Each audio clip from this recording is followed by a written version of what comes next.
Hello नमस्कार श्री स्वामी समर्थ। स्वागत आहे तुम्हा सगळ्यांचं माझ्या YouTube चॅनलवरती। आजचा दिवस तुम्हा सर्वांना खूप छान सुखाचा आणि आनंदाचा जाऊ देत हीच मी स्वामींच्या चरणी प्रार्थना करते आणि आजच्या व्हिडिओला सुरुवात करते। पण त्या अगोदर तुम्ही माझ्या चॅनलवरती जर नवीन असाल तर चॅनलला सबस्क्राइब नक्की करा। त्याचबरोबर कमेंटमध्ये श्री स्वामी समर्थ लिहायला अजिबात विसरू नका। उद्या 6 फेब्रुवारी वार आहे मंगळवार आणि उद्याच्या दिवशी आलेली आहे षटतिला एकादशी। एका वर्षामध्ये एकूण 24 एकादशी असतात आणि प्रत्येक महिन्यामध्ये 2 एकादशी येत असतात। प्रत्येक एकादशीचं महत्त्व हे वेगवेगळं आहे। तर उद्या षटतिला एकादशी आहे तर ती इतर एकादशींपेक्षा सर्वात महत्त्वाची एकादशी मानली जाते आणि म्हणूनच उद्याच्या दिवशी आपल्याला भगवान श्री हरिविष्णूंची पूजा करायची आहे, सेवा करायची आहे आणि काही उपाय सुद्धा आपल्याला करायचे आहेत। तर आजच्या व्हिडिओमध्ये तुमच्यासोबत मी एक अतिशय महत्त्वाचा पण प्रभावी उपाय शेअर करणार आहे। उद्या तुम्हाला तुळशीला अशी एक वस्तू अर्पण करायची आहे, त्यामुळे आपल्या सर्व अडचणी दारिद्र्य हे दूर होतील आणि आपल्या घराची, मुलांची आणि आपल्या पतीची अगदी भरभरून प्रगती होईल। पैशाच्या अडचणी दूर होतील आणि लक्ष्मी प्राप्तीचे सर्व मार्ग सुद्धा मोकळे होतील। तर असा हा उपाय तुमच्यासोबत मी आजच्या व्हिडिओमध्ये शेअर करणार आहे, त्यामुळे व्हिडिओ हा स्किप न करता शेवटपर्यंत नक्की पहा, जेणेकरून तुमच्यापर्यंत योग्य ती माहिती पोहोचेल। आणि तुम्ही माझ्या चॅनलवरती जर नवीन असाल आणि तुम्हाला जर असेच माहितीपूर्ण व्हिडिओ बघायला आवडत असतील तर चॅनलला पण नक्की सबस्क्राइब करा। तर बघा, आपल्या हिंदू धर्मामध्ये तुळशीला अत्यंत महत्त्व असते। तुळसी अत्यंत पूजनीय आणि पवित्र मानली जाते। एकादशीच्या तिथीच्या दिवशी तुळशीची विशेष पूजा केली जाते। तुळसी भगवान श्री हरिविष्णूंना अतिशय प्रिय आहे आणि भगवान श्री हरिविष्णूंना समर्पित असणारी एकादशी, तर या दिवशी आपल्याला तुळशीला काही वस्तू अर्पण करायच्या आहे, त्यामुळे आपल्या सगळ्या इच्छा मनोकामना या पूर्ण होतील। तर भगवान श्री हरिविष्णूंना आपल्याला तुळशीपत्र अर्पण केल्याशिवाय त्यांची पूजा देखील पूर्ण होत नाही, इतकं महत्त्व तुळशीला असतं।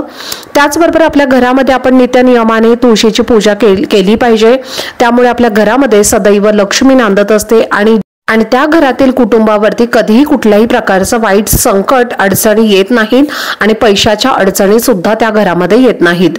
तर बघा, आपल्या अंगणामध्ये किंवा आपल्या टेरेसमध्ये, बाल्कनीमध्ये तुळसी नक्कीच आपण दिसून येते। एकादशीच्या दिवशी तुळशीची पूजा करण्याला अतिशय महत्त्व असतं आणि म्हणूनच आपल्याला हा उपाय जो आहे तर तो करायचा आहे। तर उद्या सर्वप्रथम सकाळी लवकर उठायचं आहे, अंघोळीच्या पाण्यामध्ये थोडेसे पांढरे तीळ टाकायचे आहेत आणि त्या पाण्याने आपल्याला स्नान करायचं आहे। षटतिला एकादशीच्या दिवशी तिळाला अतिशय महत्त्व दिलं जातं आणि म्हणूनच आपल्याला थोडेसे तीळ आपल्या अंघोळीच्या पाण्यामध्ये टाकायचे आहेत। त्यानंतर आपल्या देवघरामध्ये असणाऱ्या बाळकृष्णांची मूर्ती किंवा भगवान श्री हरींची मूर्ती असेल तर तिच्यावरती आपल्याला तीळ घालून अभिषेक घालायचा आहे आणि तीळ सुद्धा आपल्याला अर्पण करायचे आहेत आणि त्यांचा कृपा आशीर्वाद आपल्याला घ्यायचा आहे।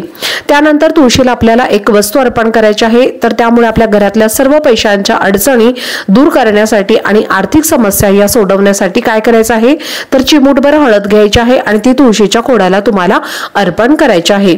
एकादशीची तिथी या दिवशी जर आपण तुळशीला हळद अर्पण केली तर नक्कीच भगवान श्री हरिविष्णू हे आपल्यावरती प्रसन्न होतील आणि माता लक्ष्मी सुद्धा आपल्यावरती प्रसन्न होईल आणि दोघांचाही आशीर्वाद आपल्याला प्राप्त होईल आणि त्यामुळेच आपल्याला चिमूटभर हळद ही तुळशीला अर्पण करायची आहे। त्यानंतर आपल्याला एक छोटासा पाण्याचा तांब्या भरून घ्यायचा आहे, त्यामध्ये थोडंसं गंगाजल टाकायचं आहे आणि थोडेसे पांढरे तीळ टाकायचे आहेत किंवा काळे तीळ टाकले तरीही चालतील किंवा दोन्ही तीळ टाकले तरीही चालतील। त्यानंतर तुम्हाला थोडंसं कुंकू त्या पाण्यामध्ये टाकायचं आहे आणि 2 चमचे तुम्हाला यातलं पाणी जे आहे तर ते तुळशीला अर्पण करायचं आहे। एकादशीच्या दिवशी तुळशीला पाणी अर्पण केलं जात नाही आणि तुळशीला स्पर्श सुद्धा केला जात नाही, पण या दिवशी तिळाला अतिशय महत्त्व आहे आणि म्हणूनच आपल्याला तीळ आवर्जून तुळशीला अर्पण करायचं आहे। जर तुम्हाला पाणी जर तुम्हाला उद्या अर्पण करणं शक्य नसेल तर थोडेसे चिमूटभर तीळ सुद्धा तुम्ही डायरेक्टली अर्पण केले तरीही चालतील। तर अशा पद्धतीने तुम्हाला तुळशीला तीळ अर्पण करायचे आहेत आणि तुळशीला 11 प्रदक्षिणा मारायच्या आहेत। प्रदक्षिणा मारत असताना ओम नमो भगवते वासुदेवाय नमः असं म्हणत तुम्हाला प्रदक्षिणा मारायच्या आहेत। जर प्रदक्षिणा मारणं शक्य नसेल तर मनामध्ये फक्त 11 वेळेला तुम्ही ओम नमो भगवते वासुदेवाय नमः असं म्हणत 11 वेळेला तुम्ही स्वतःभोवती प्रदक्षिणा घातल्या तरीही चालतील। त्यानंतर तुम्हाला काय करायचं आहे तर तीळ टाकून तुम्हाला पाण्यामध्ये सूर्याला त्यांनी अर्घ्य सुद्धा द्यायचं आहे आणि त्याचबरोबर तुळशीला हळदी कुंकू सुद्धा लावायचं लावायचा आहे, नमस्कार करायचा आहे। संध्याकाळी जी लक्ष्मी येण्याची वेळ असते तर त्यावेळेला तुम्हाला एक प्लेट घ्यायची आहे, त्यामध्ये तुम्हाला स्वस्तिक काढायचं आहे।